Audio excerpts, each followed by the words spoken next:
Perbatasan yang berdekatan dengan TKP, yang ketiga bahkan sampai ke Polda Metro Jaya. Dan alhamdulillah pada saat tanggal mobil masuk dan keluar dari hotel tersebut, dari identifikasi CCTV inilah kami mulai mengadakan 5 Agustus kemarin. Kami mendapat informasi dari rekan kami yang di Polda Metro Jaya, dari Subdit Kejahatan Keras, yang menyatakan bahwa sedang menyidik kasus hilangnya orang yang berawal dari pemalsuan dokumen. Demikian. Nah, tapi kan ini berarti baru 5 Agustus. Namun kenapa pada saat 31 Oktober pihak kepolisian langsung mendobrak dan menemukan adanya jenazah korban tersebut? Nah, ini kenapa tidak dilakukan mungkin tes DNA? Karena kan di sini sudah ada beberapa barang bukti, bahkan ada bantal. Kesulitan kami yang kedua adalah bahwa pada saat di TKP tidak ditemukan satupun identitas yang melekat kepada korban, baik itu identitas KTP, kartu kredit, atau barang-barang lain yang sifatnya mempunyai keterkaitan dengan korban. Jadi hanya ini yang kami temukan. Kemudian tentang tes DNA, kami pun tidak berhenti di situ. Kita bukti pembandingnya belum ada, yaitu belum diketahuinya siapa dia, kan begitu. Mengingat memang database tentang DNA di kita pun kan belum ada, demikian. Nah, ya, silakan. Namun kalau misalnya untuk pelaku sendiri pada saat check-in di hotel, apakah ia tidak menitipkan identitas sehingga bisa diketahui?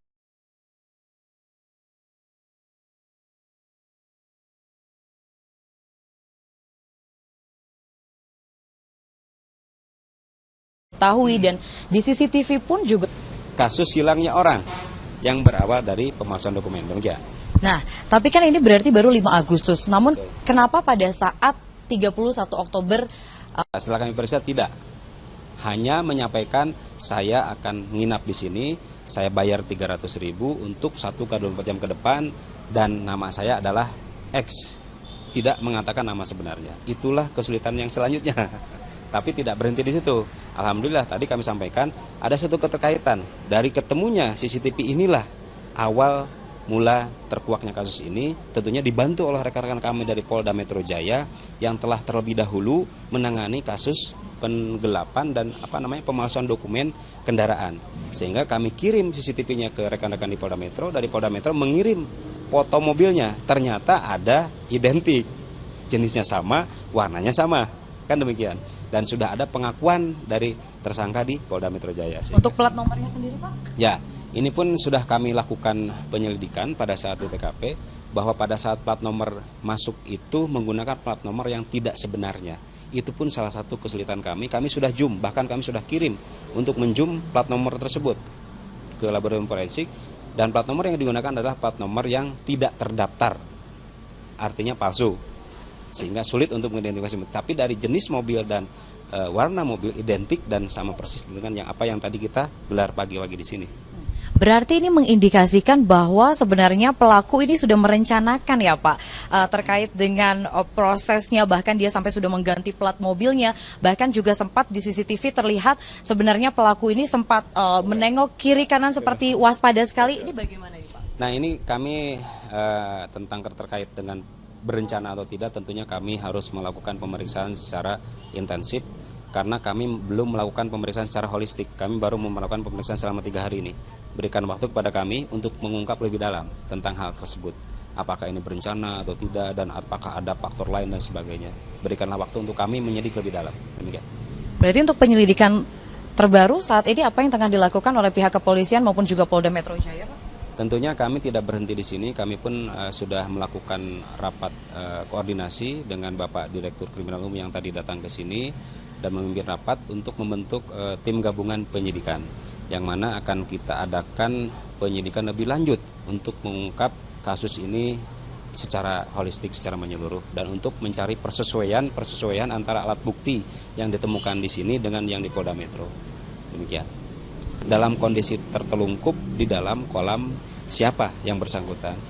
Kami menggunakan metode scanning sosial, yaitu bagaimana kita men-scan siapa dia, hubungan sosial dengan masyarakatnya siapa saja, keluarganya siapa.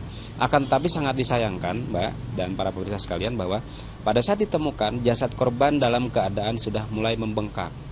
Bahkan sidik jari pun sudah mulai rusak, mengingat dia terendam di dalam bak kolam itu yang berair, yang airnya adalah air panas. suhunya antara 9 sampai 50 derajat sehingga ininya merah dan sebagainya. Itulah kendala kami yang pertama. Kemudian yang kedua, kami tidak berhenti di situ. Kami lakukan identifikasi dengan menggunakan balu untuk melakukan identifikasi terhadap korban. Kemudian kami lakukan identifikasi dengan metode yang kami lakukan. Nah, tentunya ditemukanlah barang-barang ini. Demikian.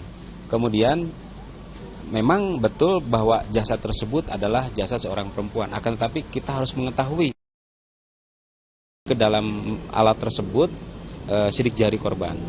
Itu pun ditemukan kendala, yaitu bahwa tidak muncul karena ada ke dalam alat tersebut sidik jari korban. Itu pun ditemukan kendala, yaitu bahwa tidak muncul karena ada dua kemungkinan. Yang pertama memang ininya rusak, yang kedua data korban ini belum masuk ke dalam database sehingga tidak muncul identitasnya. Akan tetapi kami tidak berhenti di situ. Kemudian ada kemungkinan, yang pertama memang ininya rusak, yang kedua data korban ini belum masuk ke dalam database sehingga tidak muncul identitasnya. Akan tetapi kami tidak berhenti di situ. Kemudian kami lanjutkan penyelidikan lebih lanjut dan terungkaplah ada CCTV yang merekam pada saat yang kedua ke Polres-Polres lain perbatasan yang berdekatan dengan TKP, yang ketiga bahkan sampai ke Polda Metro Jaya. Dan alhamdulillah pada saat tanggal mobil masuk dan keluar dari hotel tersebut, dari identifikasi CCTV inilah kami mulai mengadakan 5 Agustus kemarin, kami mendapat informasi dari rekan kami yang di Polda Metro Jaya, dari Subdit Kejahatan Keras, yang menyatakan bahwa sedang menyidik kasus hilangnya orang yang berawal dari pemalsuan dokumen. Demikian. Nah, tapi kan ini berarti baru 5 Agustus. Namun kenapa pada saat 31 Oktober pihak kepolisian langsung mendobrak dan menemukan adanya jenazah korban tersebut? Nah, ini kenapa tidak dilakukan mungkin tes DNA? Karena kan di sini sudah ada beberapa barang bukti, bahkan ada bantal. Kesulitan kami yang kedua adalah bahwa pada saat di TKP tidak ditemukan satupun identitas yang melekat kepada korban, baik itu identitas KTP, kartu kredit, atau barang-barang lain yang sifatnya mempunyai keterkaitan dengan korban. Jadi hanya ini yang kami temukan. Kemudian tentang tes DNA, kami pun tidak berhenti di situ. Kita bukti pembandingnya belum ada, yaitu belum diketahuinya siapa dia, kan begitu. Mengingat memang database tentang DNA di kita pun kan belum ada, demikian. Nah, ya, silakan. Namun kalau misalnya untuk pelaku sendiri pada saat check-in di hotel, apakah ia tidak menitipkan identitas sehingga bisa diketahui?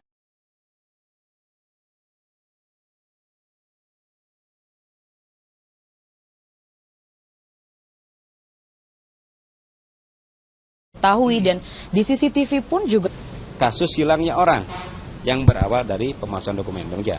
Nah, tapi kan ini berarti baru 5 Agustus. Namun kenapa pada saat 31 Oktober setelah kami periksa tidak. Hanya menyampaikan saya akan nginap di sini, saya bayar 300.000 untuk 1x24 jam ke depan dan nama saya adalah X. Tidak mengatakan nama sebenarnya. Itulah kesulitan yang selanjutnya. Tapi tidak berhenti di situ.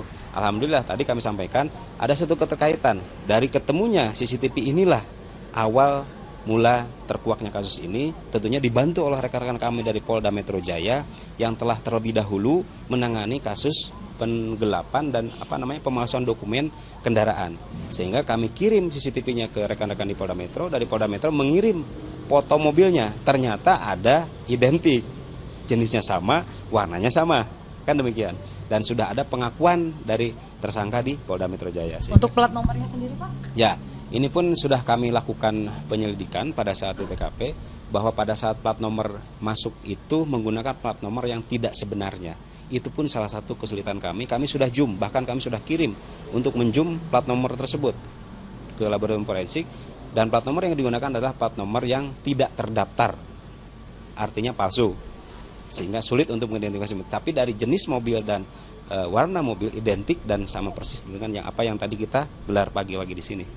Berarti ini mengindikasikan bahwa sebenarnya pelaku ini sudah merencanakan ya Pak, terkait dengan prosesnya, bahkan dia sampai sudah mengganti plat mobilnya, bahkan juga sempat di CCTV terlihat sebenarnya pelaku ini sempat menengok kiri kanan seperti waspada sekali. Ini bagaimana Pak? Nah, ini kami tentang terkait dengan berencana atau tidak, tentunya kami harus melakukan pemeriksaan secara intensif karena kami belum melakukan pemeriksaan secara holistik. Kami baru melakukan pemeriksaan selama 3 hari ini. Berikan waktu kepada kami untuk mengungkap lebih dalam tentang hal tersebut. Apakah ini berencana atau tidak, dan apakah ada faktor lain dan sebagainya. Berikanlah waktu untuk kami menyidik lebih dalam. Demikian. Berarti untuk penyelidikan terbaru saat ini apa yang tengah dilakukan oleh pihak kepolisian maupun juga Polda Metro Jaya, Pak? Tentunya kami tidak berhenti di sini, kami pun sudah melakukan rapat koordinasi dengan Bapak Direktur Kriminal Umum yang tadi datang ke sini dan memimpin rapat untuk membentuk tim gabungan penyidikan yang mana akan kita adakan penyidikan lebih lanjut untuk mengungkap kasus ini secara holistik, secara menyeluruh, dan untuk mencari persesuaian antara alat bukti yang ditemukan di sini dengan yang di Polda Metro. Demikian. Baik, terima kasih. Kita masih akan tetap melanjutkan kembali, Pak. Mungkin bagaimanakah sebenarnya proses pemeriksaan yang akan dilakukan lebih lanjut lagi kepada tersangka AK ini?